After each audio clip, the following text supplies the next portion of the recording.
on with me as well. So we just thought it might be a good idea if we go through the knife crime input that we're trying to support within schools.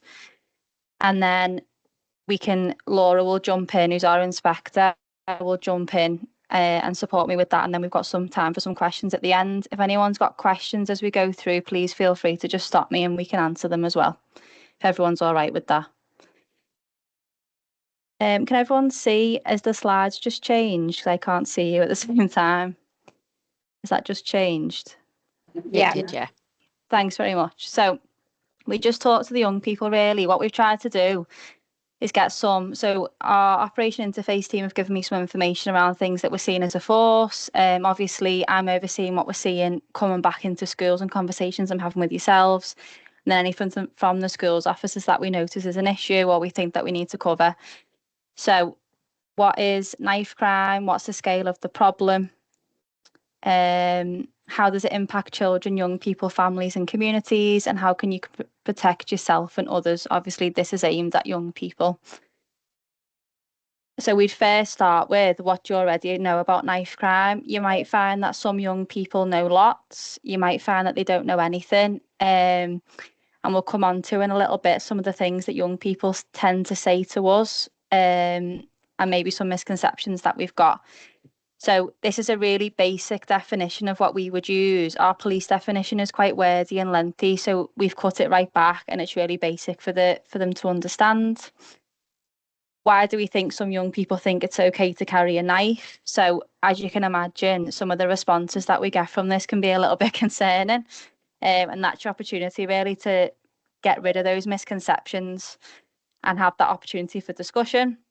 These are the top 4 really that when I've gone to look at some inputs really from last year and some information from head teachers this year, these are the 4 that have come out. That makes them feel tough, believe it earns respect, street credibility, believe it or not, lots of our young people don't really know what that means. So maybe trying to expand on that a little bit more, and believe it protects them from others. Are these good reasons to carry a knife? Gives yourselves an opportunity to have a little bit of a discussion around that. This is a very short video. That looks a little bit graphic there, doesn't it? But it's quite a short video around a young person going into school and his mum sort of saying to him, you know, stay safe, do this, do that. And it shows the sort of situations they can get themselves involved in. Just as an additional thing for this, I met with a production company for Liverpool. So if anyone watched like the Merseyside Detectives programme and those types of things, very Liverpool based, I met with the director of there a few weeks ago and he's created for us a new knife crime film, which is really relevant. The language is relevant. It's Liverpool based, which this video is not, which is a bugbear of mine. And it's going to be brilliant for us. So you might find that I'm going to try and crop it so it's even shorter and we might use the Merseyside version. So this video may change, but just so you're aware of that and you can have a look at it beforehand, but it's really good. We talk a lot around this. We did initially have statistics in here, but it does change quite often. We've tried to keep it as neutral as possible. And explaining around, you know, the fact that you're carrying a knife. It might be that you're just in the park and you carry it and you're playing football or you're doing a TikTok or whatever they do, and they fall over and they get injured by it. It may not mean that they get disarmed and it's used against them always. It can be 2 ways. So it's talking to them around that really. And this is just some around up-to-date data for this year. So obviously each year this will change. Laura, do you want to talk through this part? Yeah, just checking everyone can hear me.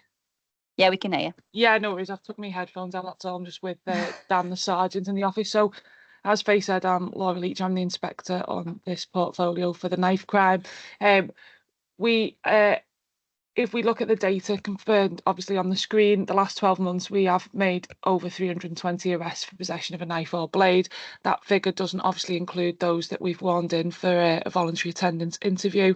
They are just main arrests, and we are seeing a lot of knives being seized or bladed articles seized or offensive weapons. We do run surrenders and we do have another surrender up and coming alongside our sceptres, as our evidence base does suggest that people tend to get on board surrendering weapons when there's a when there's a campaign alongside it. So we have national surrenders, and then we do have other surrenders as you go. And I think that's covered a little bit later in the presentation, so I won't labour that part. Again, the figures do seem quite large, and we were on an input into a school the other day. But we are seeing reductions, and if we translate that across to schools, if we look at the financial year to date, so from April up until present date, we've recorded 13 knife or weapons in schools, which is down by 3 compared to the same financial year time last year. And we will go into a little bit of what trends are, and what we're seeing there. But I think we've worked really hard across the police and that partnership work to really get that reporting in. And there really was good engagement across that. Now, there's obviously different offences and different ways where people will pick up a weapon, but it's alongside a criminal damage, or it's alongside threats, etc. So that is just mainly for simple possession offences, that statistic. But as we say, there's different ways we can deal with them. But 320 arrests for possession of a knife or a bladed article would normally give you some bigger factor for safeguarding, etc. As we would look to try and VA on some occasion. Thanks, Laura. Anyone got any questions on that there? No? Okay, so this is something that when I landed in the role 2 and a bit years ago, it seems like forever ago now, this was something that was new to me, and I know when I was teaching that this maybe wasn't something that I was aware of, and young people are not either. They know what these things are, but they don't understand the repercussions of them really, and how serious they can be. So obviously this is just something really basic for yourselves as well, and for when you're delivering. So a weapon that's made to hurt someone. So you are physically going out with the intention of hurting someone. You've taken that out for that reason. Adapted, something that's been changed to hurt someone. And we talk a lot in schools within our team that can be just as dangerous as your standard knife. It can cause serious injury. And intended, something that a person wants to use to hurt someone. So these things are general DIY items, but you're taking that out with the intention of hurting somebody with it. It changes its role really, and that's what that means there. This is something that we've got. So this was from last year. These are still relevant, which is why I've kept it in. We're still seeing these. I'm sure you're all aware of these. We talked a lot about this last year. So this is the zombie knives, and we've also got ninja swords. So this is something, unfortunately, that has come to light a little bit more this year and are now banned. There's not much more I can really say on that. They're probably the most, would you say, Laura, that we're seeing as the most sort of most dangerous? Yeah, I think that's obviously to get a ban on any weapon. It obviously goes through consultation. It takes a long, protracted period with the Home Office, etc. That was the latest one that came in, the ninja sword ban, last year, which we obviously we didn't see a massive amount of surrender up here in Merseyside, but nationally, the national picture would be, obviously, that's why that legislation has come in, and that's similar to your zombie knives as well. Again, that took a lot of consultation and a lot to come through, and knowledge around the legislation, and it's really working alongside people because, as you say, previously they've been able to possess them in the home address, etc. So it's just that further education we're looking at. But we've had that surrender in place now, and we're not seeing that much in Merseyside anymore. We have seen a reduction. Which is good. This is just a really short video. I was having a bit of issue. It'll work. This is somebody that was in possession of a knife, a young person, and it shows how the taser could be deployed if needed. Please let me know if this doesn't play. Mate, do me a favour, close your hands now. Keep your hands out your pockets. Keep your hands out your pockets. Have you got anything on you right now? Right, do me a favour, put your hands on top of your head. On the top of your head, turn round. Do not make any sudden movements, do you understand? Blue baseball cap. Right, I define myself as white and British, what about yourself? Knife. Right. That's talking to them really around how taser can be used. Obviously that he listens to the police there, and that was the result, and they did seize that weapon. So it just gives you a little bit of opportunity there, especially the schools officers, to talk around what they look like. This is quite key, and I know this is quite wordy, but it's important. So these are just the consequences really of what can happen, and the biggest thing really for young people is the travel restrictions. We find that massive. So not being able to get a visa, you won't be able to have entry to a certain place, and the criminal record, you know, which is huge. So it's educating them around that there. This is just a really quick quiz, so it just will give you an idea as a professional what their understanding actually is, and giving everybody a chance to have that discussion again. So knife crime can affect anyone. True, obviously it's not just people in gangs. Innocent people can get caught up in the middle of it and end up hurt. Carrying a knife for protection is okay, so you would hope from the discussion at the beginning that those misconceptions will have been taken away. So it just gives the consequences there if you are carrying. If I've carried a knife, there's no way out now, which is massive. This is something that professionals talk to me all the time about, and how we educate young people on how to come away from this. And obviously just reminding them of people in school that they can go to and talk to, and obviously the school's officer. There's no safe place to stab somebody. Children think that when they're out and there's certain places that they can be stabbed, and that's the only place someone will get injured, or it's fatal, which isn't true. Stop search. I won't play this video for you, but it just really gives them an idea of what their rights are when they're stopped, because as you all know, young people find it frustrating when they're stopped by the police and find it a bit unfair. So it's just talking to them around that, really just gives you a bit of an insight as well. This is quite lengthy. If you have got time, please use it. I think it's a really good video. Again, not Merseyside, which is a bugbear, but anyway, it's around joint enterprise, because it's something that I find when I go to watch inputs, definitely of our team, it's really hard to get across. It's quite a difficult concept for them to understand, but it's really key that they do understand it. And if they are there and they are part of that group, they can as much be in trouble as the person who's doing it. So it gives you a bit of an idea from a secondary school perspective how that can look. This is a really interesting video. I'll let you all view these in your own time, because I know you're all busy, but it talks around somebody who has experienced this lifestyle and what effect it's had on their life going forward, how they feel when they go out, how it's affected their family, how it's affected their job. Can they get a job? So it really just brings that to light. Ripple effect, again, is something that we talked about a little bit earlier on, but it's just reminding them around how it can affect everybody. So that goes for the victim and the offender. Both sides can be affected, and obviously the community. Talking to them around, you know, you see a bench with flowers on it, you're reminded of that all the time. The community is affected just as much as everyone else is. This is a short video. If people have had Operation Prospect in school, you've seen this. If you haven't, please have a look at it before you present it to young people, because it may have some links to some of your children in school. It's around victims of knife crime, and it's their family talking about how it's affected them. I won't do that to you on a Monday morning because it's quite emotional, but it's a good video, and it hits home really how that ripple effect can happen.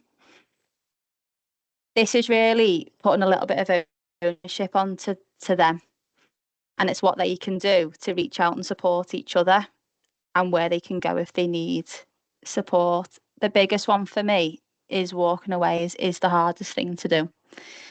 And it's trying to let them see that bigger picture rather than feel like they have to be involved in it. You know, now sat there, there'll be young people in your schools who are always involved in everything. There's that one individual that maybe is not the ringleader, but they're always there.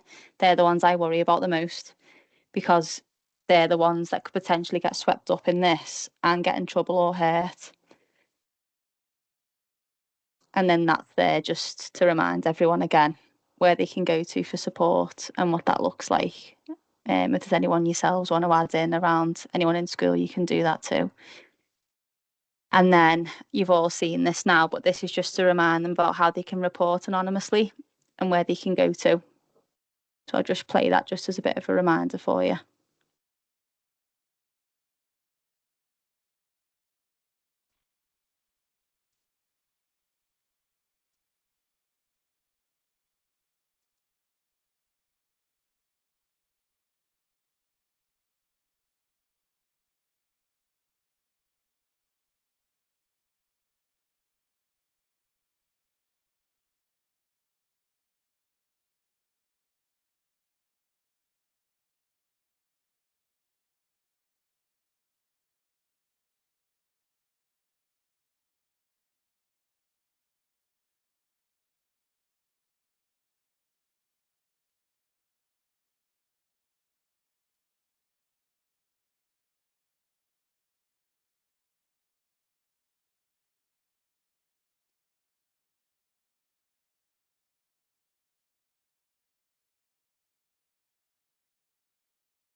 HM Revenue and Customs. From there, the information will be investigated and any necessary action will be taken. Your information will always be treated seriously and will help make your community safer. Be fearless. Speak up 100% anonymously at fearless.org.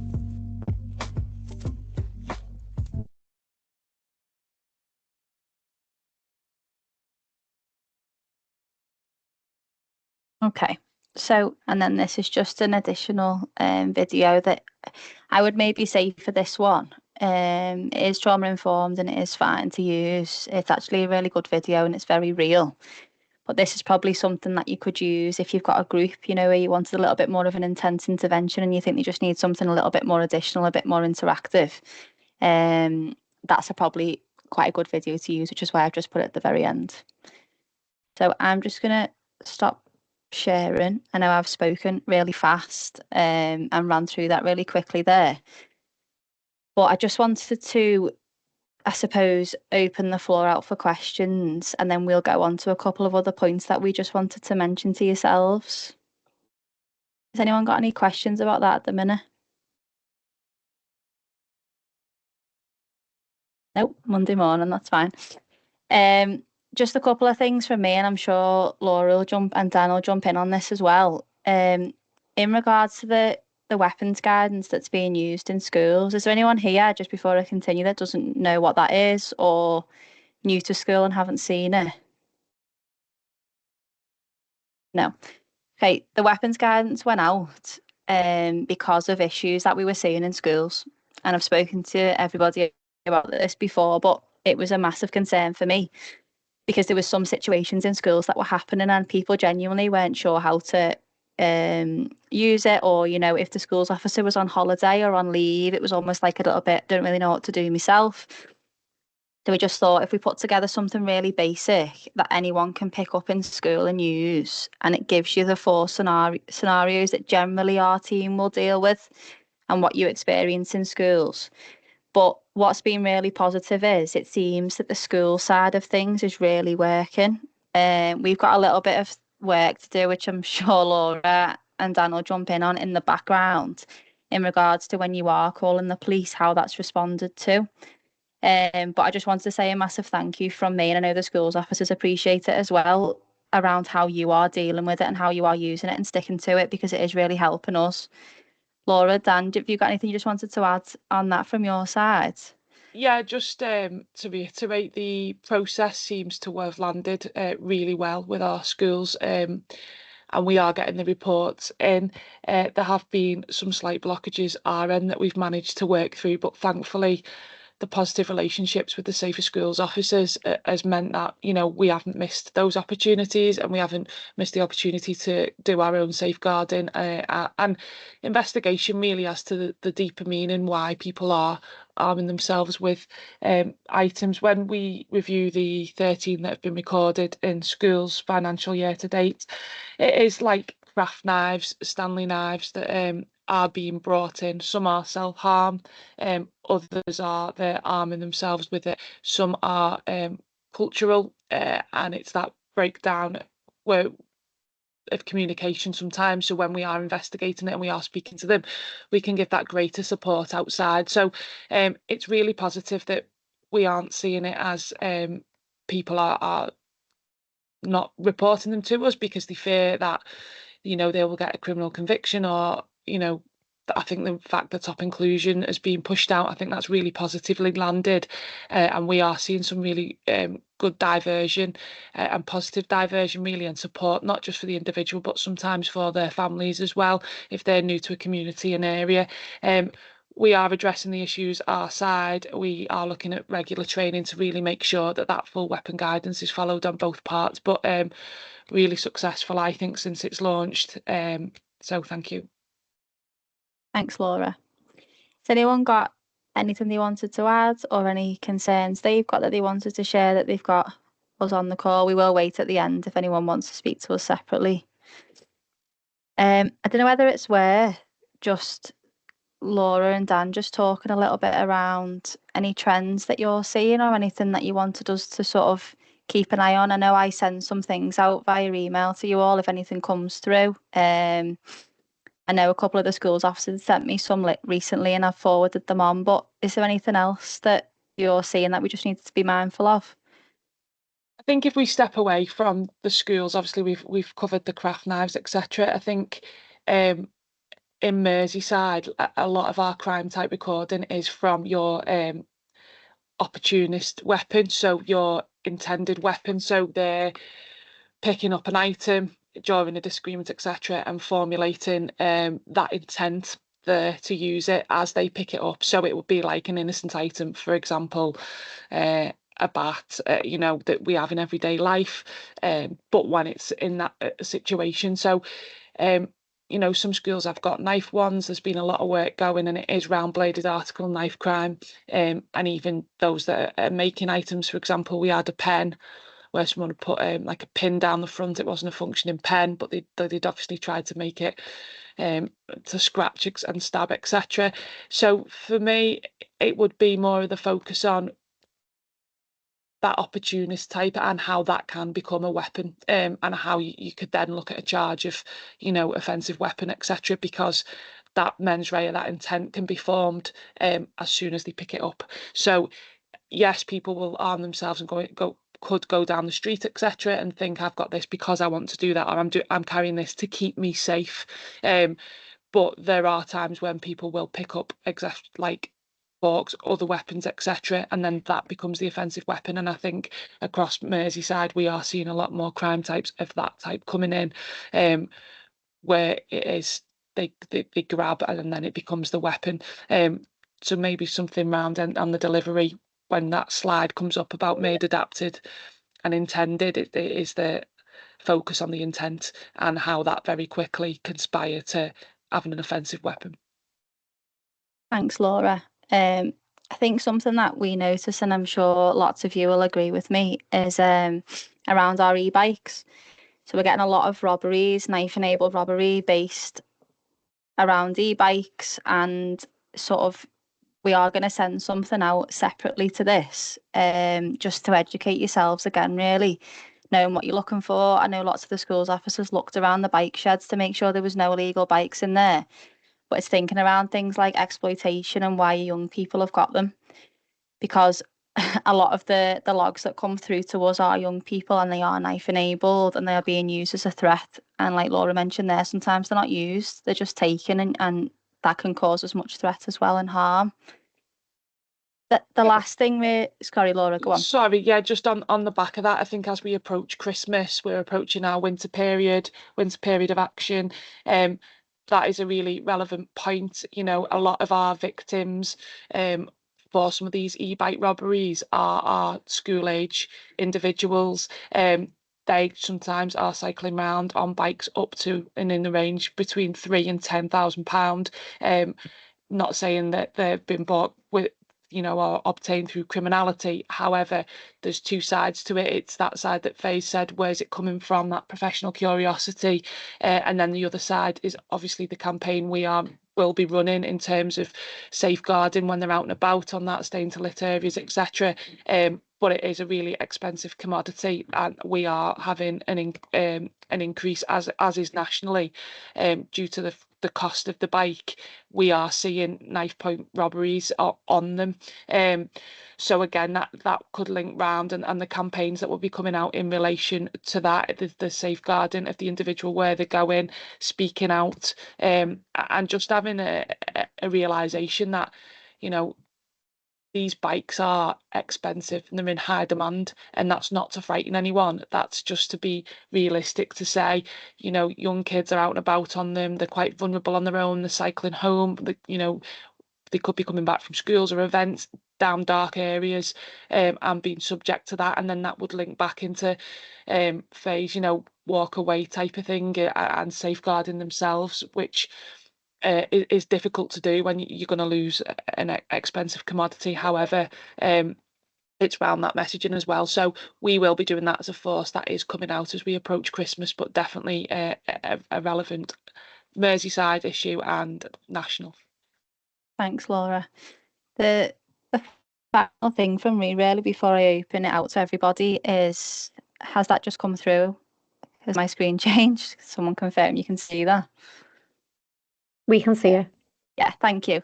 I know you got something around hate crime for this, but I was waiting for our comms team to do this around knife crime with what's happening in the media and things. We just needed to make sure that it gone through the right avenues. So this will go out to you today. It just needs a couple of dates putting on there. This is just really for your parents, because I know lots of people had asked me for these, so we are trying to do them. It's a little bit basically of an overview of what I've just talked to you all about. It gives them an idea of what we're delivering in school, and things for them to look out for their at home. So what the pupils will learn, how you can support a young person. So that's for them to take a little bit of ownership themselves. Things to look out for. So I've mentioned here around some everyday items, highlighters, pens, making them harder to detect. There's some examples there that you can see. The pen one was what I'd sent out a couple of weeks ago. The surrender knife is next week, isn't it, Laura? Is that SEPTA week? Yeah, so Am I right there? national campaign, yeah, it's the 17th of November till the 24th inclusive. Thank you. So that's a period of time where young people can go to a police station and surrender any weapons or knives that they've got, and they'll be taken. So that is some information around that there for parents and for yourselves if you wanted to have a look at the QR code. And then reporting options, really, again, just to remind them what that looks like. Yeah, so pretty much it gives you some support as schools then, that parents know what you are delivering. And hopefully then the conversations that you have in school, we would hope, would continue at home as much as we can possibly get them there. And it gives parents a bit of education as well. So when we've got that date just added, I just need comms to add the date in. I'm happy for that to go out to you all, so you can send that out in whichever way you'd wish to. Has anyone got any questions for now? I know we've rushed through that quite quickly, but go on, Cheryl. It's not so much a question, Faye, it was just something I wanted to add. The joint enterprise video that you mentioned is quite long. I just wanted to basically reiterate how good that is, and that it could potentially be a standalone lesson, that one. If you've got, you know, any time and you're looking for something to act as a little bit of a filler, it's a really impactful lesson. Particularly, I mean, I've got teenagers myself, and, you know, this attitude of, well, it wasn't mine, it wasn't me, I didn't do it.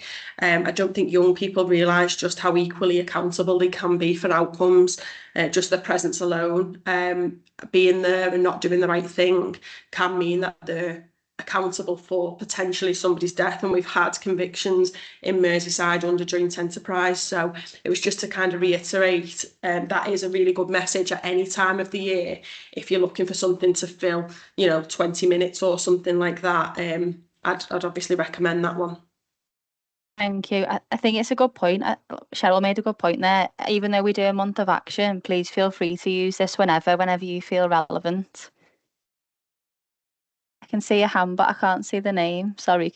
Oh, it's me, Janice from Hope Academy. Hello, you okay? I was going to say, Faye, all this information and the videos we're getting through now on, a regular basis are really good because we've got PC done, and now when we can sit down and we can do like a terms full of intervention for young people now. So rather than Brilliant. a one-off like today, we can book a whole term where she's going in the inclusion base or maybe targeting a certain year group, so that we're not forgetting and we can keep going back and reinforcing them messages rather than just doing, one session on knife crime. We're keeping on at the young people, and I think it's especially important that we start at year sevens now while we're getting them young and be so proactive. So I just think it's really good that we've got this relationship with the school police officer. It works, and I think it works with parents as well. I think that's what we're finding now. When Donna's doing interventions, she's building a relationship with the parents as well and ringing them up and speaking to them and letting them know what she's delivering.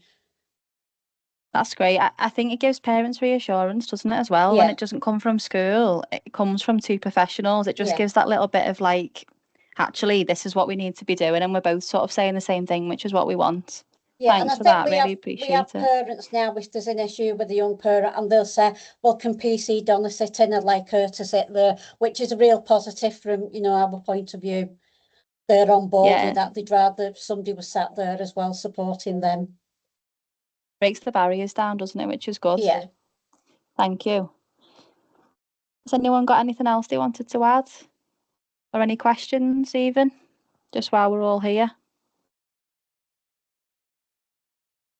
No, they've let us off lightly, haven't they, Laura, Dan? We're on our own. We'll stay on at the end, but I just want to say thanks to everybody. Thanks to those that have already done the inputs. If anyone's having any issues getting into them, please let me know. But yeah, this will run until the 10th of December, so it'll hopefully prepare us up until Christmas. And anyone needs me, you know where I am. But thanks everyone for joining this morning. Thank you. Thanks, Adele. Thank you. Thanks. Bye.